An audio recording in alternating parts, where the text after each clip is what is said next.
लीजिए जी, हमारे जो मैंगो टार्ट के शेल्स हैं परफेक्टली रेडी होके आ गए हैं, बेक होके आ गए हैं, ठंडे हो गए हैं। किसी भी नाइफ या पैलेट नाइफ से इसको निकाल लेते हैं। मेरे पास इस टाइम नाइफ है, मैं हल्का सा यहाँ से इसको करूँगी कि मुझे अपनी इसकी शेप को बरकरार रखना है। तो सी, ये देखें कितना खूबसूरत कलर आया। सी हो गया ना। क्रीम को अच्छे से ओवर विप करना है। कितनी ज़बरदस्त क्रीम अच्छे से अंदर आ चुकी है, ये देखिए। सी कितना खूबसूरत इंतहा का जो है हमारा मैंगो टार्ट। इसके ऊपर भी आपने ग्लेज लगानी है। अस्सलाम वालेकुम जी, क्या हाल चाल है सबके। उम्मीद करती हूँ सब ठीक होंगे। मैं हूँ आपकी अपनी होस्ट शेफ नाजिया और आप देख रहे हैं chef live with chef Nazia. तो जी मुझे लग रहा है कि टार्ट्स कोई खास इतने जो है वो लोगों का इंटरेस्ट नहीं है। बेसिकली ज़रूरी नहीं कि हर चीज़ में सबका इंटरेस्ट हो। तो जो लास्ट 2 टार्ट्स मैंने, और झोर इतना डाला हुआ था कि टार्ट्स करा दे टार्ट्स करा दे, इसलिए तो मैं करवा नहीं रही थी, क्योंकि मेरे पास जो YouTube का आता है एल्गोरिदम आता है, उसमें मैंने कभी नहीं देखा कि लोगों का जो इंटरेस्ट है वो टार्ट्स में हो। लेकिन फिर भी मैंने अपने स्टूडेंट्स के कहने पर जो है वो टार्ट्स 2 रेसिपीज करा दी और आज 3rd रेसिपी है। हालांकि टार्ट्स की मजीद रेसिपीज मैं कराना चाह रही थी, लेकिन अब मैं नहीं करवाऊंगी क्योंकि लोगों का इंटरेस्ट नहीं था। ये सिर्फ मेरे स्टूडेंट का इंटरेस्ट था, जो कि मैंने करा दी। चलिए जी, आज लास्ट एपिसोड में दे रही हूँ टार्ट के अकॉर्डिंगली, और ये है जी मैंगो टार्ट। आपने ये देखना है मैंगो टार्ट में फिलिंग किया जाती है और कैसे इसको असम्बल किया जाता है। वैसे तो टार्ट्स बेइंतहा हैं, लेकिन जो मेरे व्यूवर्स हैं उनका जो इंटरेस्ट है वो इतना अच्छा नहीं है इससे अकॉर्डिंगली। तो चलें जी, इंशाल्लाह ताला जो है वो नेक्स्ट किसी और पर हम एपिसोड लेकर आएंगे जिसमें आप लोगों का इंटरेस्ट हो और जो आप देखना चाहते हैं। तो चलिए स्टार्ट करते हैं आज की अपनी recipe mango tart. G mango tart की तरफ आ जाए। जैसे ये हमारी जो एपिसोड्स हैं टार्ट्स के ऊपर चल रही है, मेरी कोशिश है कि मैं आपको टार्ट्स करवा दूं, मेजॉरिटी जितने भी करवा सकती हूँ, ठीक है जी। तो सबसे पहले जी वही रेसिपी है जो मैंने लेमन टार्ट के टाइम पर आपको कराई थी। बेसिकली ये बेस्ट रेसिपी है, बहुत ईजिली बन जाती है। एक और रेसिपी है जो कि फ्रेंच टार्ट की होती है, वो बहुत ट्रिकी होती है, वो इतनी आसान नहीं होती हर किसी के लिए बनाना, उसके लिए बहुत टाइम रिक्वायर्ड होता है। इसलिए मैं वो आपको रेसिपी करवा रही हूँ जो कि आप इजीली कर सकते हैं। आने वाले टाइम पर मैं फ्रेंच रेसिपी भी आपके साथ शेयर कर दूंगी, ठीक है, जो फ्रेंच टार्ट की होती है। तो मक्खन 150 ग्राम, आइसिंग शुगर 80 ग्राम, नमक 2 पिंच, वनीला पाउडर 1/8 टीस्पून। देखें जी राइटिंग का मसला, फिर बच्चे कहेंगे पता नहीं क्या लिखा हुआ है। मैदा जो है वो 225 ग्राम, ठीक है। टेम्परेचर 170, टाइमिंग 10 से 12 मिनट। बड़ा आप अगर एक ही बड़ा बनाएंगे तो जाहिर है वो 18 से 20 मिनट लेकर जाएगा, तो डिपेंड करता है आपके साइज के ऊपर। छोटे बनाने हैं तो वो 10 मिनट में हो जाते हैं। फिलिंग फ्रॉस्टिंग की तरफ आ जाए। पहले हम ये वाली क्रीम बनाएंगे जिसे पेस्ट्री क्रीम कहा जाता है। ये 1 एग यॉक के साथ मैंने जो है इसको एडजस्टमेंट किया हुआ है, ठीक है। अगर आप लोग ये 1 एग के साथ मैंने इसको एडजस्ट किया हुआ है। तो मिल्क 125 ग्राम, क्रीम 125 ग्राम, चीनी 175 ग्राम, एग यॉक 1, कॉर्नफ्लोर 15 ग्राम और वनीला पाउडर 1/8 टीएसपी, ठीक है। इसके बगैर अधूरा होता है। आपको पता है पेस्ट्री क्रीम हमेशा की तरह बनाएंगे। आप कहेंगे जी अंडों की जर्दी क्यों कम डाली हुई। ये मुझे रिक्वेस्ट आई थी कि अगर हम एग यॉक कम करेंगे तो क्या होगा, तो मैं वो दिखाने जा रही हूँ। उसमें फिर मैंने जो है 5 ग्राम कॉर्नफ्लोर बढ़ाया हुआ है, ठीक है। अगर आप 1 एग यॉक डालते हैं तो उसके साथ 5 ग्राम जो कॉर्नफ्लोर है इसकी रेशियो मैंने बढ़ा दी है, ठीक है, वरना 2 एग यॉक का इस्तेमाल होना था। अच्छा, विपिंग क्रीम लेनी 150 ग्राम जो कि लिक्विड होगी, फिर हम उसको विप करेंगे, ठीक है। नॉन डेयरी ले लें, डेयरी ले लें। इसके साथ जो है वो फ्रॉस्टी की मैं यूज करूंगी, यहाँ मैं फ्रॉस्टी भी लिख देती हूँ। विपिंग क्रीम लेंगे, फ्रॉस्टी 150 ग्राम, मैंगो प्यूरी 1/2 कप और मैंगो क्यूब 1/4 कप, ठीक है जी। तो ये है जी आज की हमारी रेसिपी। तो चलिए स्टार्ट करते हैं हमारे आज के मैंगो टार्ट। सॉल्ट जाएगा, आइसिंग शुगर और बटर जो है वो मैंने इकट्ठा कर लिया है। वनीला पाउडर जाएगा। अच्छे से इसको मिक्स करना है। बटर जो है वो हमने थोड़ा ठंडा इस्तेमाल करना है, लूक वार्म नहीं लेना, ना रूम टेम्परेचर लेना है। तो मक्खन जो है वो ठंडा इस्तेमाल होगा। इस अच्छे से इसकी मिक्सिंग कर लें। ये भी मेरा होममेड बटर है, मैं बार बार बताती हूँ, मैं घर के मक्खन से हमेशा बेकिंग करती हूँ और मैंने होममेड मक्खन बनाना सिखाया भी हुआ है, कैसे आप बेकरी के लिए यूज कर सकते हैं, ठीक है। इसको अच्छे से लम्प फ्री कर लें, अच्छे से विप कर लें हाथों की मदद से ही। अब हम क्या करने जा रहे हैं, इसमें अपना मैदा इस्तेमाल करने जा रहे हैं। अच्छे से मिक्स करना है, बहुत ही आसान है जी ये वनीला टार्ट्स। हर किस्म के टार्ट के लिए बेस्ट डो है।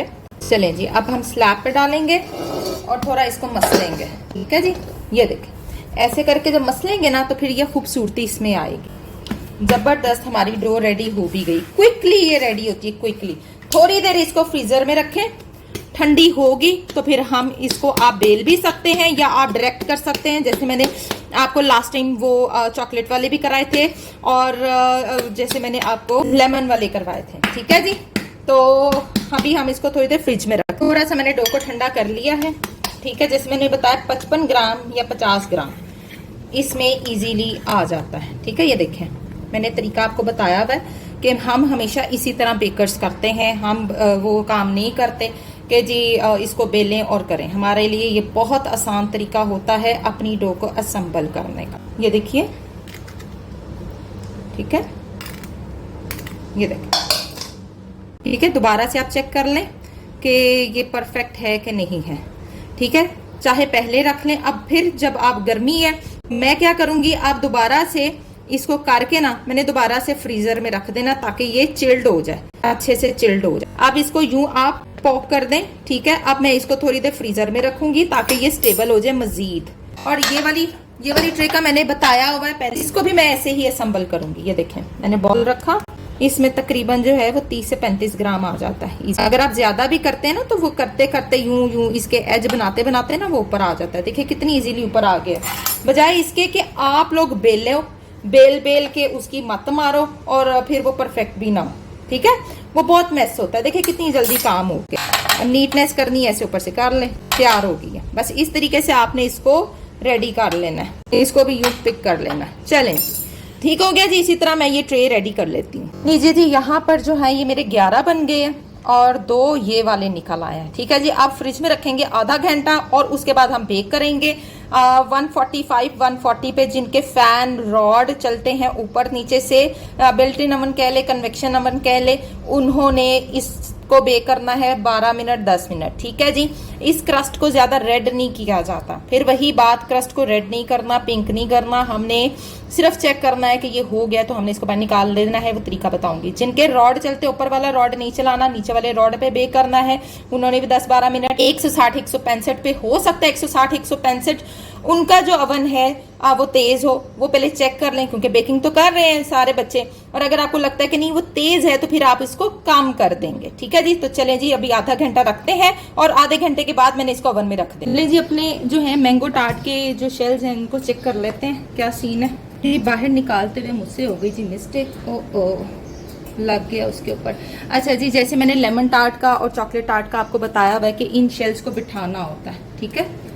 अब ये ऊपर उछल के नहीं आएंगे, अब ये बैठ गए हैं ना, अब इन्होंने ऐसे ही रहना है, ओके। दोबारा से बेक करते हैं इनको। तकरीबन जो है 5 मिनट हो गए हैं और तकरीबन जो है मैंने 7-8 मिनट इनको बेक करना है। चले जी, रखते हैं इसको अंदर, खोलते हैं, चेक करते हैं। माशाल्लाह से हल्का सा बस इसमें थोड़ी सी कमी है, ज्यादा कमी नहीं है, थोड़ी सी कमी है। इसको अब मैं बीच में ही रखूंगी। ये वाली जो ट्रे है ना, ये ऑलमोस्ट हो गई है। इस तरीके से जो इनके किनारे होते हैं ना, ये इस तरीके से रेड हो जाते हैं और नीचे से ये हल्के से सौगी होते हैं। अब ये बाहर निकलेंगे तो परफेक्ट हो जाएंगे, ठीक है जी। इसको निकालते हैं, अभी जो बड़े वाले इनको अंदर रहने देते हैं। लीजिए जी, हमारे जो मैंगो टार्ट के शेल्स हैं परफेक्टली रेडी होके आ गए हैं, बेक होके आ गए हैं, ठंडे हो गए हैं। किसी भी नाइफ या पैलेट नाइफ से इसको निकाल लेते हैं। मेरे पास इस टाइम नाइफ है, मैं हल्का सा यहाँ से इसको करूँगी कि मुझे अपनी इसकी शेप को बरकरार रखना है। तो सी, ये देखें कितना खूबसूरत कलर आया, सी हो गया ना। अगर आपका कभी यहाँ से ऐसे हो जाए ना तो ऐसे करके ना आपने इसको ऐसे करके, कोई मसला नहीं है, हल्की सी आपने इसको यूं करना और ये निकल आया। देखें कितनी आसानी से निकल आया, कोई इशू कोई मसले मसाइल हैं। और दूसरी तरफ हमारा ये वाला भी रेडी है। ये देखें, इसको मैंने हल्का सा यूं किया, खोला है और वो खुल गया। अभी मैं यूं करूँगी और निकल आएगा। देखें कितनी आसानी से निकल आया। सी, ये हमारा मैंगो शेल रेडी है। यहाँ पर देखें जी, हम जो फिलिंग बनाने लगे हैं मैंगो टार्ट के लिए, मक्खन मैंने डाल दिया। मक्खन मैंने रेसिपी कार्ड में नहीं लिखवाया, तो उसमें जो है 15 ग्राम मक्खन भी ऐड कर लें, ठीक है जी। ये देखें जी, क्रीम है हमारी, ये दूध है, एग यॉक है, शुगर है और मक्खन है और हमारा जो है कॉर्नफ्लोर है, ठीक है। और वनीला पाउडर भी मिक्स कर दिया। अब हमने इसको नीचे ही मिक्स करके अच्छे से चूल्हे पे रखना है और इसको कुक करके एक थिक सी क्रीम बना लेनी है, जिसे पेस्ट्री क्रीम कहा जाता है। चलें जी, करते हैं स्टार्ट काम। लीजिए जी, थिक होना शुरू हो गया जी, ठीक है। ये देखें, जब हम बड़ा पैन लेते हैं ना तो साइडों से पहले वो कुक होता है, तो कोई मसला नहीं, उसको बीच में लाएं और उसको थिक करते जाएं। आंच हल्की रखनी है, मीडियम रखनी है, ज्यादा तेज आंच नहीं रखनी। जब भी पेस्ट्री क्रीम, लेमन फिलिंग कुछ भी बनाएं, इसी तरह जैसे कि मैंने लास्ट में आपको लेमन फिलिंग बनानी बताई थी, इसी तरह पेस्ट्री, ठीक है। ये देखिए कोई मसला नहीं है। हमें वैसे भी ये थिक प्रोडक्ट ही चाहिए, पेस्ट्री क्रीम हमें थिकनेस चाहिए इसके अंदर। ताकि ये हमारी दूसरी क्रीम को जाके बाइंड अच्छा सा कर सके, एक अच्छा फ्लेवर दे सके। ठीक है जी, इसलिए मैंने हर चीज़ पहले से ही इसमें डाल दी है। सी लीजिए जी, होने लग गया है, ये थिक हो रही है। ठीक है, उसके बाद आप इसको स्ट्रेन करेंगे तो ये स्मूथ हो जाएगी। लीजिए जी, हो गई है ना स्मूथ। बाद आपने इसको स्ट्रेन कर लेना है और ये लम्प फ्री हो जाएगी। जी डन हो गई, हमारी पेस्ट्री क्रीम रेडी है। सी अब हम इसको स्ट्रेन करते हैं। स्ट्रेन कर लेना बेहद ज़रूरी होता है पेस्ट्री क्रीम को, जो लम्प्स या कुछ भी कर्डली हो जाता है ना तो वो फिर ये रहता है। ये देखें जी, ठीक है, ये देखें स्ट्रेन करने का ये फ़ायदा कि लम्प सारे निकल गए हैं। ठीक है, और ये हमारे पास बिल्कुल परफेक्ट पेस्ट्री क्रीम आ गई है असली हालत में। तो इसको ठंडा करेंगे, क्रीम को विप करेंगे, उसके बाद हम बनाएंगे मैंगो प्यूरी और इनको इकट्ठा कर देंगे। क्रीम को मैंने यहाँ विप कर लिया है, ये पेस्ट्री क्रीम हमारी इसके अंदर जाएगी।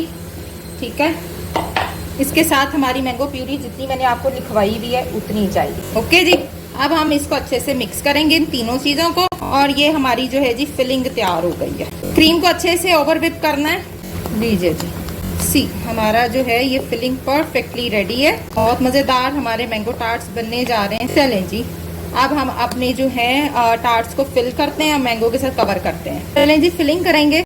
ठीक है, सी कितनी ज़बरदस्त क्रीम अच्छे से अंदर आ चुकी है, ये देखिए।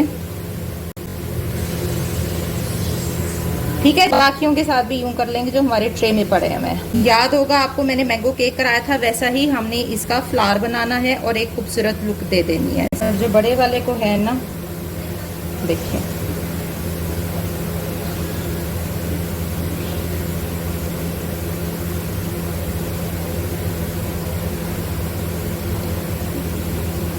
कुछ भी ज़्यादा करने की ज़रूरत नहीं है इनके साथ, छेड़खानी करने की ज़रूरत नहीं है इनके साथ। ठीक है जी, तो कुछ हम यूं ही करके इसको, जो छोटे होते हैं ना,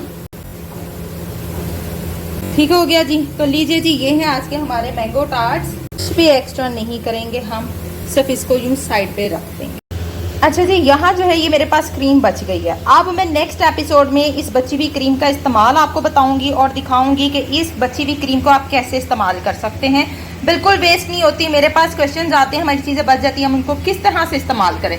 तो चले जी, नेक्स्ट एपिसोड में बताएंगे कि इसको कैसे इस्तेमाल करना है। सी कितना खूबसूरत इंतहा का जो है हमारा मैंगो टार्ट। इसके ऊपर भी आपने ग्लेज लगानी है। ठीक है, फ्रूट ग्लेज जेल इसके ऊपर भी लगानी है, और देन आपने इसको रेफ्रिजरेट करना है, कस्टमर को भेजना है। ये वाला जो टार्ट है फुल लोडेड टार्ट है, 250 रुपए का एक बन रहा है। 250, 220, इससे नीचे नहीं जाएगा। ये वाले जो टार्ट्स हैं ये 150 के राउंड अबाउट आप दे सकते हैं, मिनी है, इसका मसला नहीं है। ठीक है जी, खाली जो है इस तरह वाला क्रीम वाला टार्ट 100, 120 में जा सकता है, लेकिन जो ये बड़ा वाला है बहुत वेटेड है, ये तकरीबन 1 पाव के करीब इसका वेट, इससे भी ज़्यादा है। तो लीजिए जी, माशाल्लाह से इस तरह वाले रेसिपीज़ के लिए मैं आती रहूँगी, हाजिर होती रहूँगी, और ये खूबसूरत रेसिपीज़ हैं जिनकी मुझे बहुत फरमाइश थी और आज ये मैंने करा दी। तो चलें जी, मिलेंगे नेक्स्ट एपिसोड में, नेक्स्ट कहानी, नई कहानी और नई एपिसोड के साथ। दीजिए शेफ नाजिया को इजाज़त, सब्सक्राइब करना मत भूलिए और दुआ में याद रखिए। देखते रहिए chef live with chef Nazia, और मिलेंगे नेक्स्ट टाइम। अल्लाह हाफिज़।